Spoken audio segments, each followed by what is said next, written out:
नमस्कार। लाल किताब दिव्या धारा के कार्यक्रम में आप सबका स्वागत है।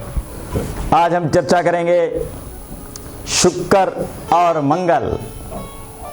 शुक्र और मंगल की युति यानी कि मुश्तरका जब इकट्ठे होते हैं, और इसी तरह से जिस जातक की जन्म कुंडली में शुक्र और मंगल लगन पर होंगे, ऐसे जातक को कहा गया है कि मंगल और शुक्र से चंद्र बनता है। बहुत से लाभ प्राप्त होते हैं।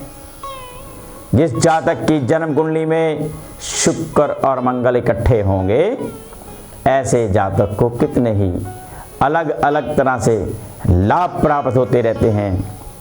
लेकिन अपनी माता की सेवा करे और खास करके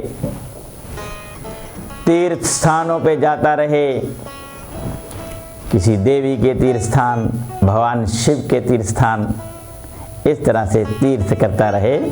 वैसे भी ऐसा जातक जीवन में 20 साल तक तीर्थ यात्राएं करता रहता है, खूब घूमता है धर्म स्थानों पर, और ऐसे ऐसे जितना घूमेगा उतना उसको लाभ प्राप्त होता है। उसकी जीवन में जो पूंजी है वो इकट्ठी हो जाती है, फिर समय आने पर वो पूंजी उसको प्राप्त होती है। किया हुआ नेक काम, की हुई तीर्थ यात्रा, उसका फल उसको बाद में अवश्य मिलता है। क्योंकि मंगल और शुक्र से चंद्र बन जाता है, और चंद्र इंसान को कहा गया है तीर्थ स्थानों की यात्राएं करवाता है।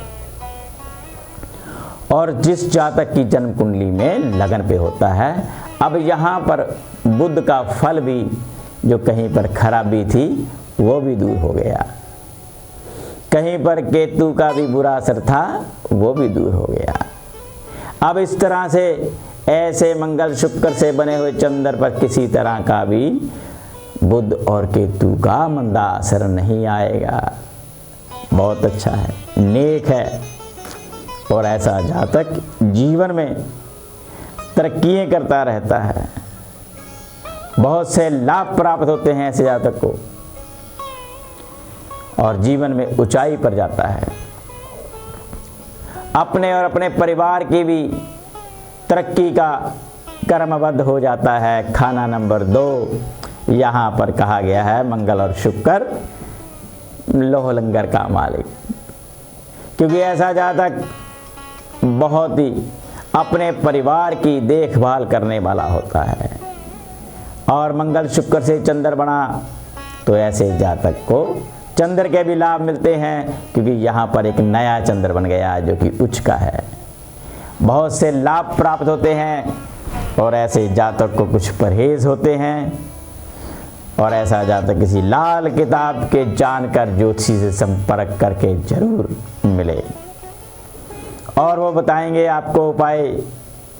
इसी तरह से खाना नंबर 3 मंगल और शुक्र जिस जातक की जन्म कुंडली में होगा, तीसरे भाव में, प्रथम भाव, द्वितीय भाव, तृतीय भाव, जो कि यहाँ पर हर ग्रह स्त्री ग्रह नर ग्रह बनकर बोलता है। ऐसे जातक की पत्नी थोड़ी सी बोल्ड, हुक्म देने वाली होती है, लेकिन वो हुक्म उसके जीवन की तरक्की वाला होगा। वो अपनी पत्नी की सेवा करे, पति के कहे अनुसार। पत्नी भी अगर चले तो दोनों की जोड़ी बहुत ही 2 बैलों की तरह होती है। गृहस्थी को बहुत बढ़िया चलाती हैं मंगल और शुक्र। पति और पत्नी का सुख बहुत अच्छा होता है जिस जातक की जन्म कुंडली में खाना नंबर 3 में मंगल शुक्र हो। इसी तरह से खाना नंबर 4 जिस जातक की जन्म कुंडली में खाना नंबर 4 में मंगल शुक्र होगा, ऐसा जातक भी अपने परिवार को हर तरह से धन दौलत और हर तरह से मेहनत करके आदमी अमीरी की तरफ बढ़ता है। कहीं ऐसे जातक को समय अनुसार कोई पहुंचा हुआ फकीर या पहुंचा हुआ साधु मिल जाए, तो ऐसे जातक का जीवन बहुत ही उम्दा, बहुत ही नेक हो जाता है। उसको जीवन में कुछ चीज़ें नहीं भी मिलती हैं तो पहुँचे हुए साधु से वो भी प्राप्त हो जाती हैं। धन धान्य पुत्र सुख हर तरह से लाभ प्राप्त मिलते रहेंगे ऐसे जातक को। इसी तरह से समय का अभाव है, मैं अपनी वाणी को विराम दूंगा। कल सुबह इसी समय इसी चैनल पर दोबारा मुलाकात होगी। तब तक के लिए नमस्कार।